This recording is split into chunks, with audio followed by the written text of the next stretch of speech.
পবিত্র ঈদে মিলাদুন্নবী উপলক্ষে চট্টগ্রামে বের হয় দেশের বৃহত্তম ধর্মীয় শোভাযাত্রা জশ্নে জুলুস। ৫৪তম এই আয়োজনে অংশ নেন হাজার হাজার মানুষ। ঘটেছে হৃদয় বিদারক ঘটনাও। হঠাৎ করে পদদলনের ঘটনায় প্রাণ হারিয়েছেন ২ জন। শনিবার ভোর থেকে নগরের বিভিন্ন প্রান্ত থেকে মুসল্লিরা আসতে থাকেন মুরাদপুর জামেয়া আহমদিয়া সুন্নিয়া কামিল মাদ্রাসা প্রাঙ্গণে। সকাল ১০টায় আলমগীর খানকা থেকে আনুষ্ঠানিকভাবে যাত্রা শুরু হয় মহাশোভাযাত্রার। লাখো মানুষের অংশগ্রহণে আয়োজিত এ জুলুসে নেতৃত্ব দেন আল্লামা সৈয়দ মোহাম্মদ সাবির শাহ। এ সময় শাহজাদা সৈয়দ মোহাম্মদ কাশেম শাহ ও সৈয়দ মোহাম্মদ মেহমুদ আহমদ শাহ অংশ নেন জুলুসে।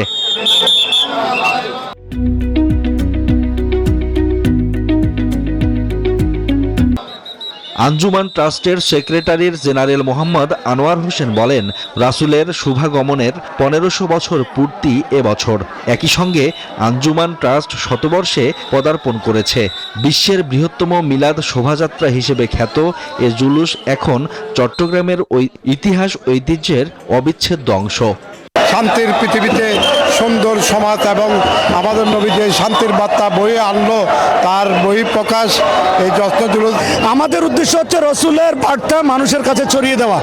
আমাদের বিশ্বে যে হানাহানি মারামারি এগুলো থেকে যেন আমাদের মুসলিম উম্মারা সকলে যেন এখান থেকে বেরিয়ে আসতে পারে।